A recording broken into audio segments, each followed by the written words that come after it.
드렸사옵나이다. 아멘. 하나님 말씀은 사무엘상 2장 1절부터 9절까지 말씀입니다. 구약성경 409쪽에 있습니다. 사무엘상 2장 1절부터 9절까지 말씀 한 절씩 교독하겠습니다. 사무엘상 2장 1절입니다. 한나가 기도하여 이르되 내 마음이 여호와로 말미암아 즐거워하며 내 뿔이 여호와로 말미암아 높아졌으며 내 입이 내 원수들을 향하여 크게 열렸으니 이는 내가 주의 구원으로 말미암아 기뻐함이니이다.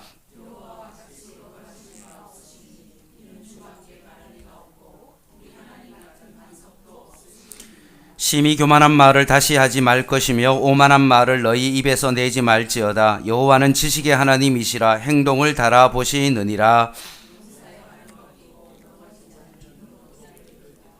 풍족하던 자들은 양식을 위하여 품을 팔고 줄이던 자들은 다시 줄이지 아니하도다. 전에 임신하지 못하던 자는 7을 낳았고 많은 자녀를 둔 자는 세약하도다.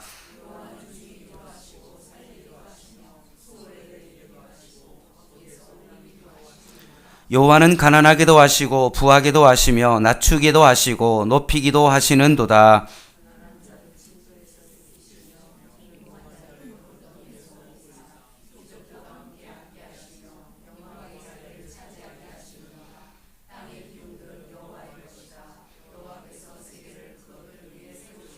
같이 읽겠습니다. 그가 그의 거룩한 자들의 발을 지키실 것이요 악인들을 흑암 중에서 잠잠하게 하시리니 힘으로는 이길 사람이 없음이로다. 아멘. 하나님 나라 관점에서 성경 개관을 하고 있는데요. 하는 목적 가운데 하나는 뭐냐 하면 여러분이 공동체 성경 읽기를 하고 있는데 그 성경을 읽으면서 성경 개관한 어떤 이 것들이 성경을 읽는 데 있어서 많은 도움이 되기를 원합니다. 그래서 요즘 룻기를 아마 여러분 지금 보고 계실 텐데 지난주에 룻기를 우리가 수요일 때 보면서 이런 내용이었구나 라는 것을 통해서 읽으면서 조금이라도 여러분이 성경을 읽는데 은혜 받는 데 있어서 도움을 주기 위한 목적이 있다는 사실입니다. 그래서 이런 마음을 가지고 좀 구약과 신약을 전체적으로 한 번만 쭉 살펴보는 과정 중에 있습니다. 앞에 걸 좀 정리하면 간단하게 이렇습니다. 모세오경은 하나님 나라의 원리라고 되어 있습니다. 하나님의 나라는 세 개가 있는데 백성, 주권, 땅 세 가지가 있죠. 에덴 동산에서 하나님께서 아담과 하와라는 사람을 백성을 세우시고 에덴 동산이라는 땅을 주시고 거기에 하나님의 주권인 그 말씀을 주셨는데 결국 아담과 하와가 선악과를 따먹음으로 말미암아 죄를 범함으로 하나님의 심판을 받아서 에덴 동산에서 쫓겨나게 되었죠. 이런 아담과 하와의 후손들을 하나님께서 그냥 두시지 아니하고 하나님의 구원의 계획이 시작되어지는데 그 구원의 시작이 누구입니까? 아브라함이라는 그 사람을 택하여서 큰 민족을 이루게 하여 주시고 아브라함에게 언약을 통하여서 다시 한번 말씀을 주시고 내가 너에게 땅을 주시겠다라고 말씀하십니다. 그래서 그 땅을 얻게 되어지는데 그 땅이 어디냐면 지난 2주 전에 살펴봤던 여호수아서를 통해서 하나님께서 가나안 땅을 허락해 주십니다. 그래서 여호수아를 보면서 우리가 이런 생각을 했죠. 뭐라고 말씀드렸습니까? 하나님의 약속의 땅에 대한 정복과 분배다. 그래서 땅을 정복하는 내용이 전반부고 그 땅을 정복한 땅을 분배하는 것이 후반부라고 그렇게 말씀드렸고 그 가운데 하나님 나라 백성으로 살아가는 모델과 같은 그런 사람이 있었는데 바로 갈렙과 같이 나이가 많았음에도 불구하고 끝까지 하나님의 나라를 향하여 나아가는 갈렙의 예와 오직 나와 내 집은 여호와를 섬기겠노라 라는 것을 여호수아서를 통해서 살펴봤습니다.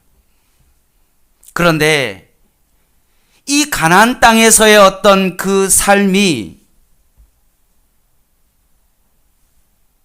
어떤 일이 벌어졌냐 하면 하나님의 주권을 거부하고 정복의 사명을 감당하지 못하는 사사시대로 돌입하게 되어집니다.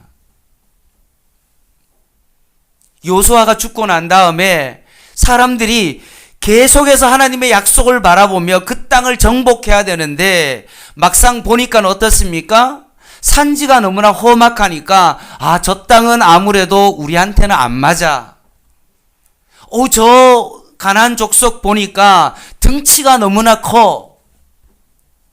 그리고 그곳에는 철병거를 가지고 있어 라고 하면서 뭔가 현실의 어떤 그런 것들을 바라보면서 위축되어지면서 하나님의 주권을 상실하게 되어졌습니다.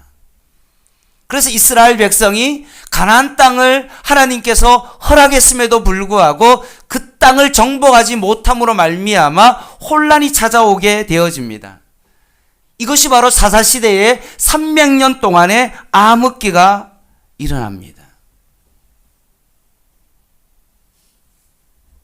그래서 미가가 신상을 세우고 레위가 첩을 두고 강간을 당하여 완전히 나라가 풍지박살나는 그 암흑의 그 예가 두 지파의 예를 통해서 사사기가 마무리되어집니다. 그런데 이런 암흑의 시대 가운데 두 가지의 미가의 신상과 레위의 첩의 사건은 참 안 좋은 에피소드이지만 이런 암울한 상황 가운데 하나님께서 한 줄기 빛과 같이 하나의 에피소드 하나를 딱 넣는데 그것이 뭐냐 하면 300년의 암흑기의 사사시대, 하나님의 주권을 정말로 거부하며 감당하지 못함으로 인한 그 혼란 가운데도 하나님께서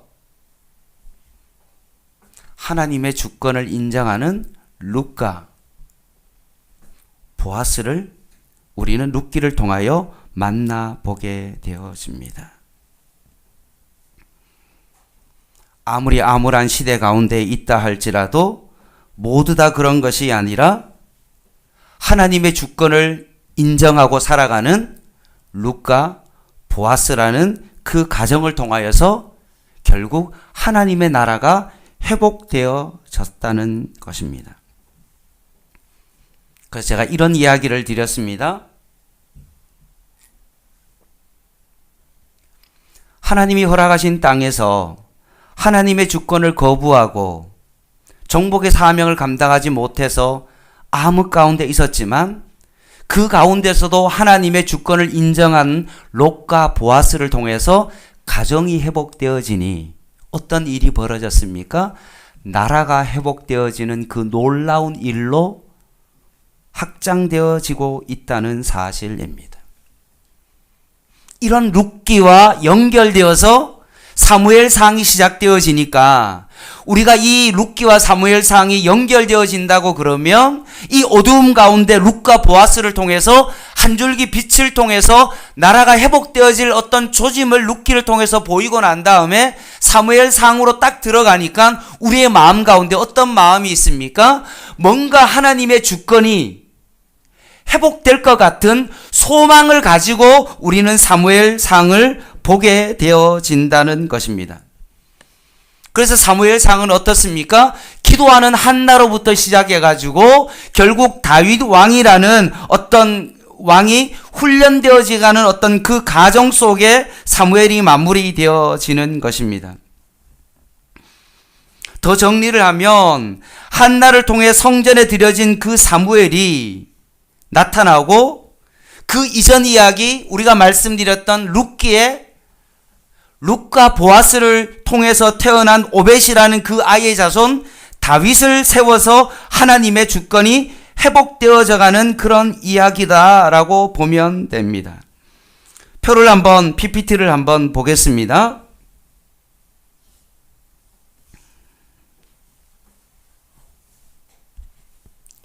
여러분 룻기와 사무엘상은 연결되어졌습니다. 따로 읽으면 안 됩니다.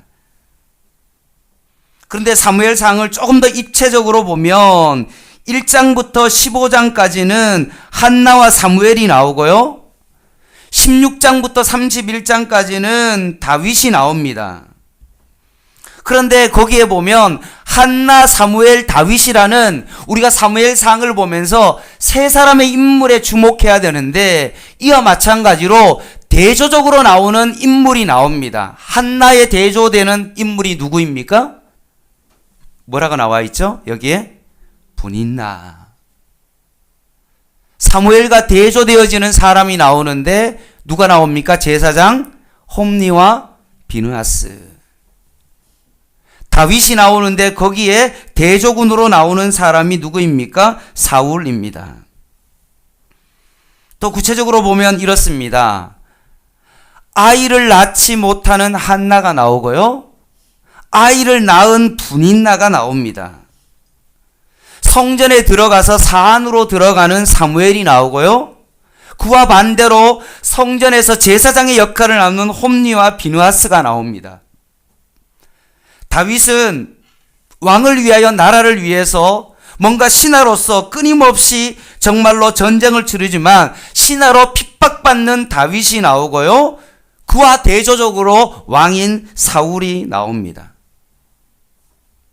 위에 있는 사람은 하나님의 주권을 인정한 사람이고요. 밑에 있는 세 명은 어떻습니까? 하나님의 주권을 인정하지 않은 사람입니다. 한번 자세히 한번 보시기 바랍니다. 여기서 자세히 보면 중요한 것은 뭡니까? 하나님께서 누구를 사용하십니까? 아이를 낳지 못하는 사람. 성전의 사안으로 들어간 사람.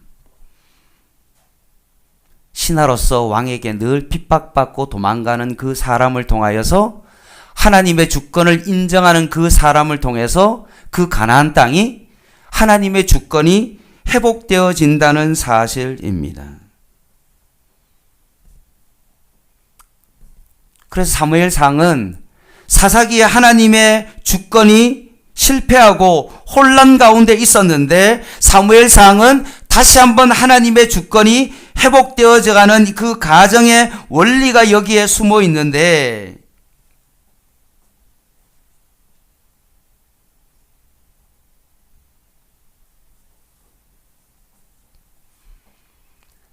사사기의 마지막에 보면 어떤 일이 벌어집니까? 단지파가 나오는데 땅을 버리고 도망가 버립니다. 하나님이 주신 약속의 땅을 버리고 도망가 버려요. 레위 지파가 첩을 두고 첩을 찾으러 갔다 돌아오는 과정 속에 베냐민 지파 가운데 있었을 때 베냐민 지파가 간음함으로 말미암아 완전히 베냐민 지파가 어떻게 되어집니까? 풍지박살이 나게 되어집니다. 단 지파와 레위 지파만 그럴까요? 사실 그 두 가지의 어떤 지파만 이야기했지만 사실은 사사기는 10가지 지파에 대한 모든 것들을 사실 다 이야기하고 있는 것입니다. 워낙 가나안 어떤 원주민들이 강성해서 이스라엘을 위협해서 땅이 빼앗기고 우상 숭배 위험에 빠지게 되어진다는 것입니다. 이런 상황 가운데 어떻게 하나님의 나라가 회복되어질까? 이게 바로 사무엘상의 중심 주제죠. 완전히 지파가 쑥대밭이 되었고 땅도 정말로 이방에게 정말로 정복하지 못하고 우상 숭배의 어떤 그 위험으로부터 늘 그런 것들을 동경하며 세상 사람들과 똑같이 살아가는 어떤 그 이스라엘 백성이 그 약속의 땅에서 어떻게 회복되어지나 그것을 다루고 있는 것이 바로 사무엘상입니다. 얼핏 보기에는 정치적으로 강대국으로 가는 어떤 그런 가정처럼 보일지 모르지만 사실은 이것을 통해서 무엇을 의미하냐 하면 과거의 질서가 사라지고 새로운 질서가 회복되어지는 그런 가정입니다. 과거의 질서가 뭡니까? 불인나를 보십시오. 아이를 자랑하는 불인나. 나는 출산했다. 라고 뭔가 자기 자신을 가시하고 있는 분인나입니다. 홈니와 비느하스 어떤 사람입니까? 자신이 성전 제사장이지만 하나님을 경외하지 않는 그런 지도자입니다. 사울 어떠합니까? 자신의 왕권에 매몰되어서 사울이 과거의 어떤 그런 질서 가운데 살아갑니다. 밑에 브린나, 홈리, 비누아스, 사울은 어떻습니까? 사사시대의 연장선이죠. 사사시대와 별로 다를 것이 없이 그렇게 흘러가는 어떤 그런 내용입니다.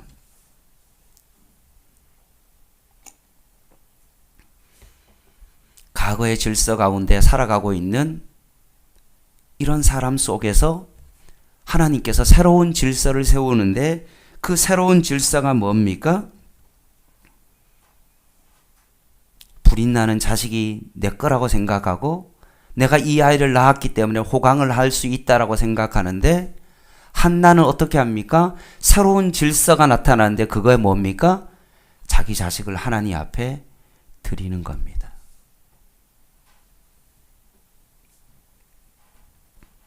드려진 그 사무엘은 어떠합니까? 온전히 하나님을 경외하며 지도자로 백성을 바꾸어가는 그런 선지자로서의 그 사명을 감당하게 되어집니다.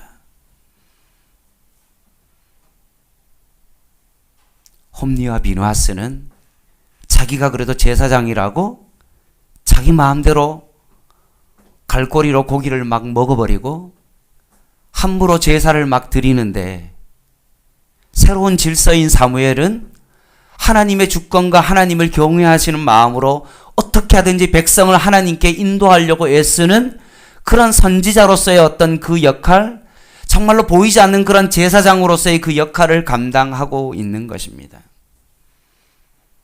사울은 교만하여 자신의 왕권을 강화하고 어떻게 하든지 정말로 자신의 왕위를 뭔가 지키려고 하는 어떤 그런 모습으로 살아가지만 다윗은 어떠합니까? 오직 하나님만을 위해서 싸운 용사 다윗이 나타나는 겁니다. 이게 바로 사무엘상이에요. 과거의 질서가 브린나와 홈리와 비누아스와 사울을 통해서 사사시대가 연장되어져 가는 것 같지만 이 과거의 어떤 질서가 이 세 사람을 통해서 하나님 나라의 주권의 새로운 질서가 다시 한번 세워지고 하나님의 주권이 이 세 사람을 통해서 회복되어진다는 사실을 말씀하고 있는 것입니다. 한나를 통해서 어떤 일이 벌어집니까? 가정이 회복되어지죠. 그래서 자식을 드림으로 말미암아 사무엘을 하나님의 성전에 드렸을 때 사무엘을 통해서 어떤 일이 벌어집니까? 공동체 자체가 완전히 회복되어집니다. 뿐만 아니라 다윗을 통해서 나라와 민족이 변화되어지는 놀라운 일들이 일어나게 되어집니다. 한번 여러분 깊게 한번 생각해 보십시오. 한나가 자기 자식이 태어나면 하나님 앞에 바친다고 결단했던 이 결단이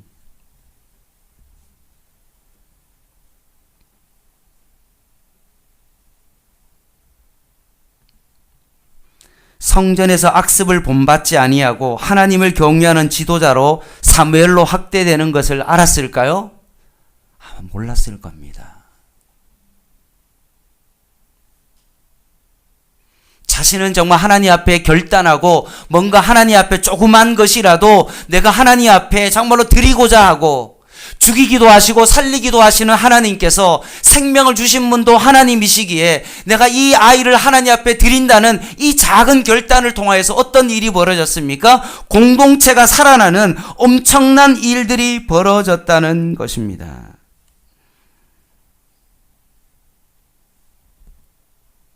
다윗이 하나님의 영광을 위하여 골리앗 앞에 섰는데 오히려 이것이 어떤 일이 벌어졌습니까? 한 나라를 정말 통치하고 하나님의 주권이 임하는 그런 나라로 변화되어져 가는 그 과정을 다루고 있는 것입니다. 하나님의 주권을 인정함으로 말미암아 가정이 회복되고 공동체가 회복되어지고 나라가 회복되어지는 그 땅의 백성이 샬롬을 누리는 그 가정이 나타나고 있는 것입니다. 한나가 하나님 앞에 기도할 때 내가 전혀 상상하지 못했던 그 일이 일어나는 것과 마찬가지로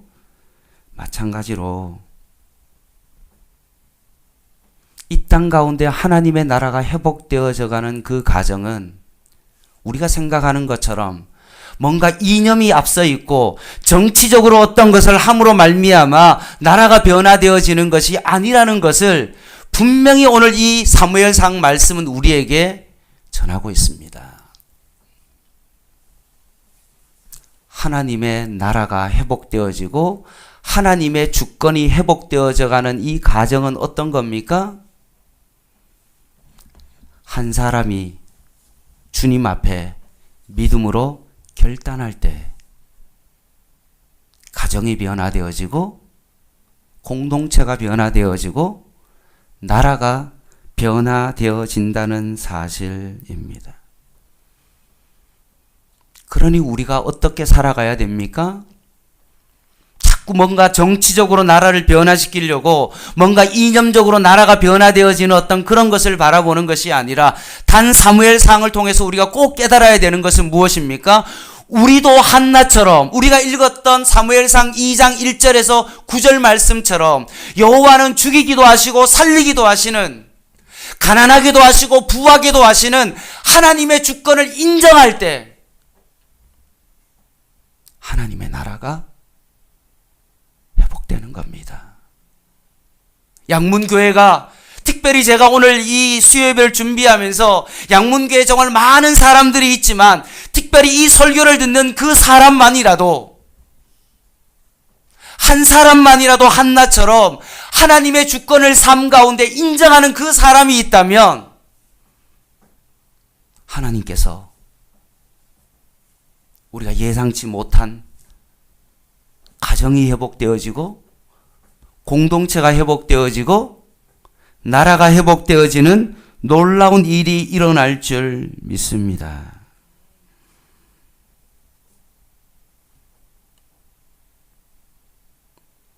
그래서 오늘 사무엘상은 한나의 자손 사무엘이 나오고요, 룻의 자손 다윗이 나오는 겁니다.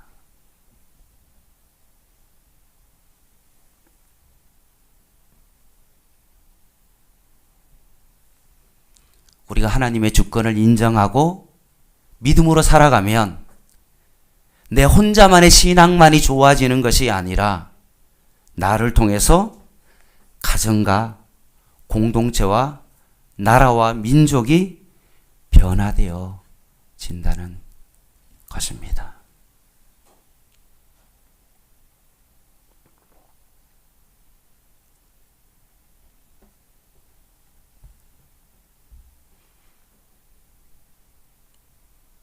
우리가 뭔가 정치적으로 사회를 개혁하고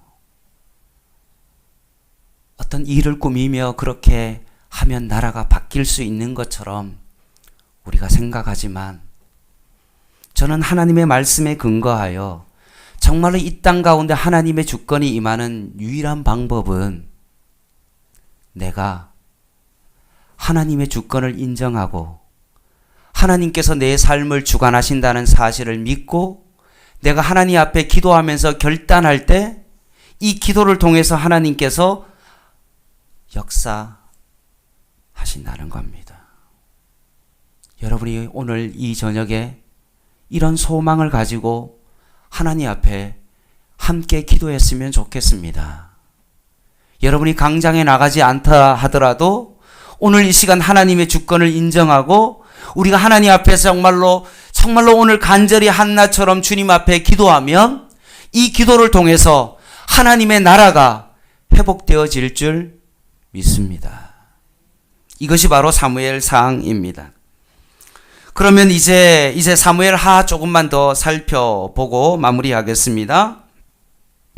사무엘하를 한번 PPT를 보면 제목이 이렇습니다. 뭐라고 되어 있습니까? 다윗 왕국의 명암.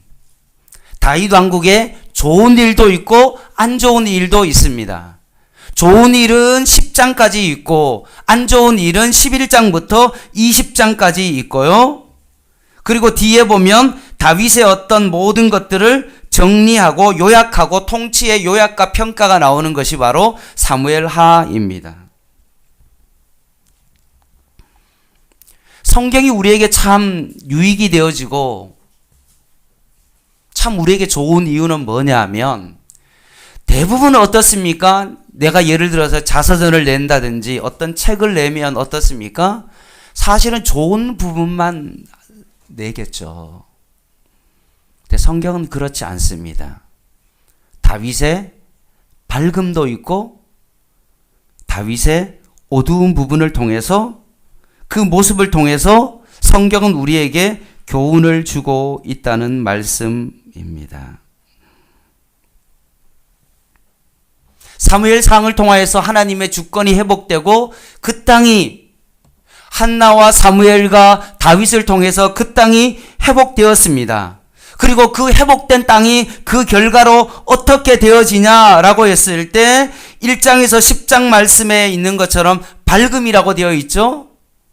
어떤 일이 벌어집니까? 하나님의 나라가 확장되어집니다. 다윗이 처음에는 남쪽의 왕으로 있다가 전체 왕이 되어지고요. 많은 나라를 하나님의 나라로 복종하는 지도자로 성장하게 되어집니다. 근데 문제는 뭡니까? 어둠이 또 찾아오는 거죠. 나라가 확장되어지고 하나님의 나라가 열방적으로 확장되어지자 다윗에게 뭐가 찾아옵니까? 교만한 문제가 생기게 되어집니다. 잘 될 때 참 위험하죠. 예를 들어 보겠습니다.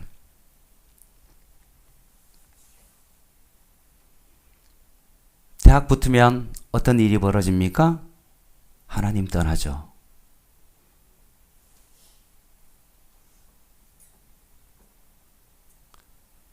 많은 목회자들이 고3에서 대학교 1학년 넘어갈 때 목회자들이 노심초사합니다. 행여나 이 아이들이 대학교 가서 세상적인 것들을 바라보면서 하나님으로부터 멀어질까봐 하나님께서 자신이 원하는 대학에 붙여주면 더 감사하고 신앙생활 더 잘해야 되는데 일반적으로 여러분 주변의 사람들 어떻습니까? 대학 붙으면 하나님 떠나죠. 취업만 하면 하나님 떠나죠. 결혼만 하면 하나님 떠납니다. 자식만 놓으면 하나님 떠납니다. 자식이 우상이 되어서요, 하나님을 떠납니다. 다윗의 어둠이 무엇입니까? 자신이 왕이 되어서 분명히 10장까지는 하나님의 나라가 확장되어지는데 11장부터는 그가 왕이 되어지고 교만하고 자기 자신이 정말 우상이 되어짐으로 말미암아 엄청난 일이 벌어집니다. 여러분이 잘 아시는 것처럼 암몬과의 전쟁 가운데 대부분 다른 전쟁은 어떻습니까? 왕이 나가지 않아도 되는데도 불구하고 나라가 확장되어질 때는 다윗이 정말로 전쟁에 앞장서서 나가는데 암몬과의 전쟁 가운데는 어떻게 합니까? 나가지도 않고 낮잠을 너무 많이 자서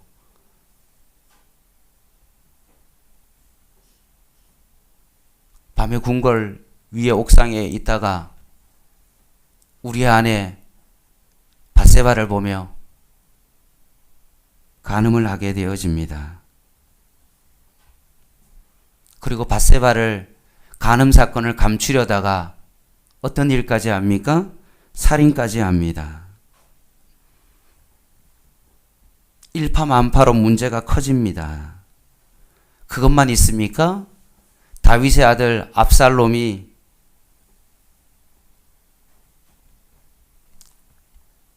반역합니다. 도망가는데 많은 사람들이 조롱을 합니다. 우리가 이것을 통해서 깨달아야 되는 것이 무엇입니까? 우리는 하나님의 주권을 하나님 만나는 그날까지 인정하며 살아가야 된다. 혹시나 우리의 마음 가운데 찾아오는 그 교만이 하나님의 주권을 거부하고 내가 우상이 되어지고 세상이 우상이 되어지면 다윗과 같은 그런 일들이 일어날 수밖에 없는 것입니다.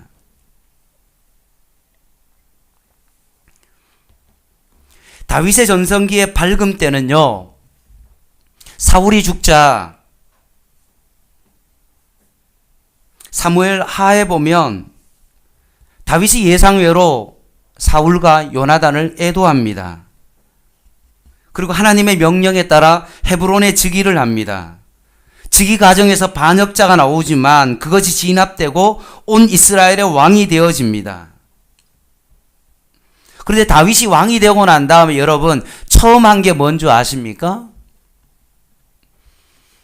대부분은 나의 정적들을 쳐내고 정말 나를 반대했던 사람들을 다 축출해버리고 내가 원하는 사람을 내 주변에 세우는 어떤 그 역할을 하는데, 다윗은 왕이 되고 난 다음에, 전 지역의 왕이 되고 난 다음에 다윗이 한 게 뭔지 아십니까?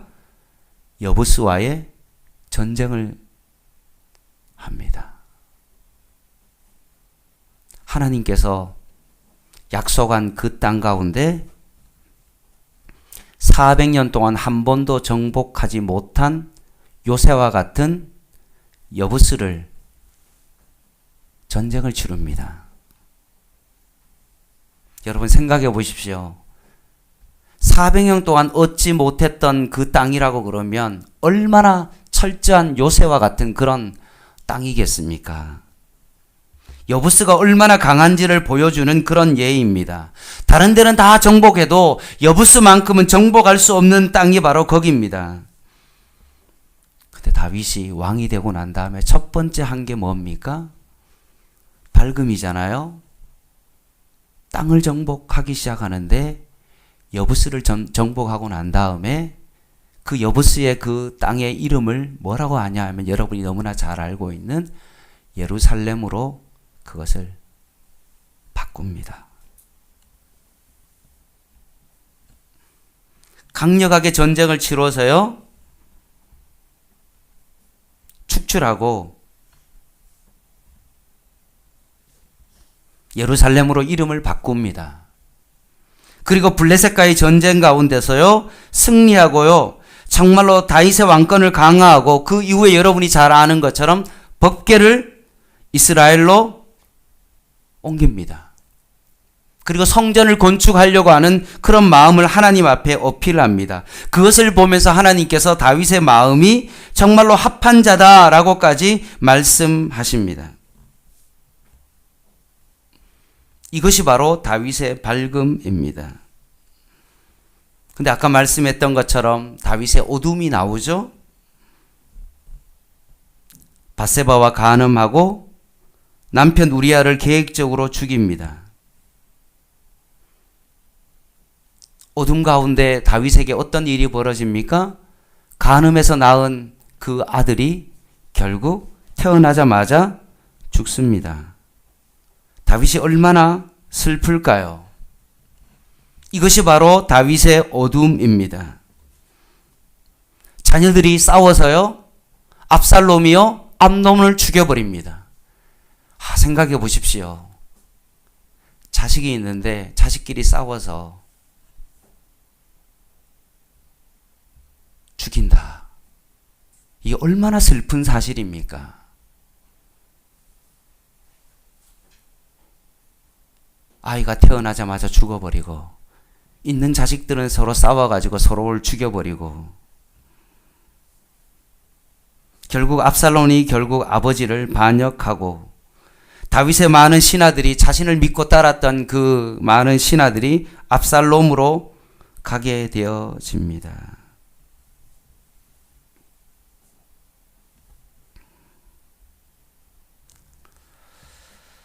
말씀을 좀 마무리하겠습니다. 더 이상 좀 하기는 어렵고요. 오늘 더 설교를 줄이려고 많이 노력했는데 마무리해야 될 것 같습니다.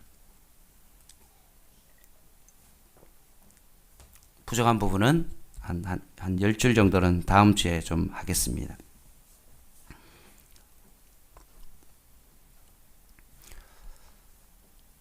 양문교회가, 한국교회가 꼭 기억해야 될 것이 있습니다. 사무엘 상하를 통해서 우리가 우리 자신을 바라봐야 됩니다.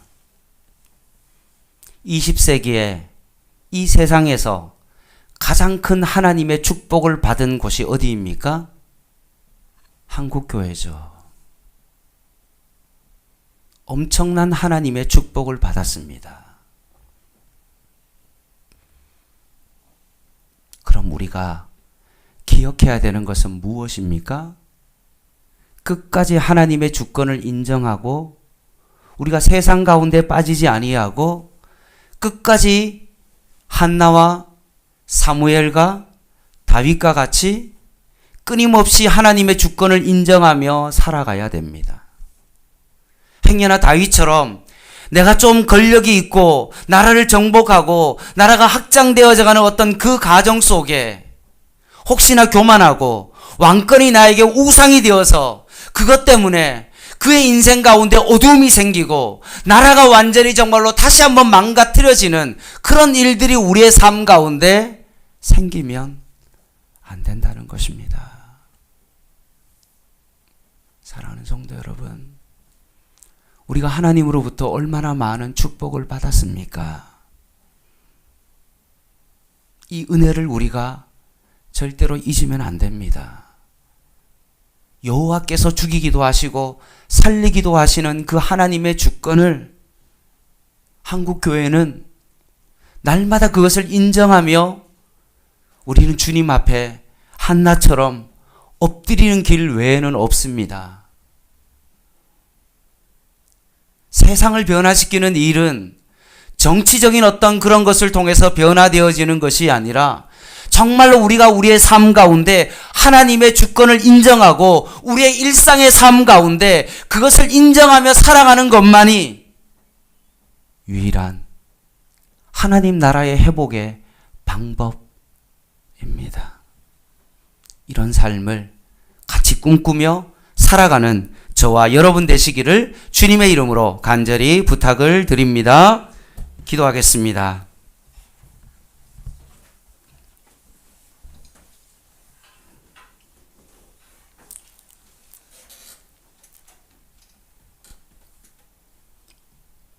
하나님 아버지, 오늘 이 시간 우리의 삶에 은혜 주시고 복을 주신 그 하나님을 다시 한번 깊이 묵상하며 하나님의 주권을 우리의 삶 가운데 인정하며 룻과 같이, 보아스와 같이, 한나와 같이, 사무엘과 같이, 다윗과 같이 날마다 하나님의 주권을 인정하며 살아가는 저희들의 삶이 되게 하여 주시옵소서. 행여나 내가 좀 믿음이 좋다라고 착각하고 내가 하나님 아버지 가진 것이 있다라고 착각하여 혹시나 내가 하나님의 주권을 버리고 내 생각대로 결정하는 그런 자가 되지 않게 하여 주시고 주님 오시는 그날까지 하나님의 주권을 날마다 인정하며 살아가는 저희의 삶이 되게 하여 주시옵소서. 예수님의 이름으로 기도드립니다. 아멘.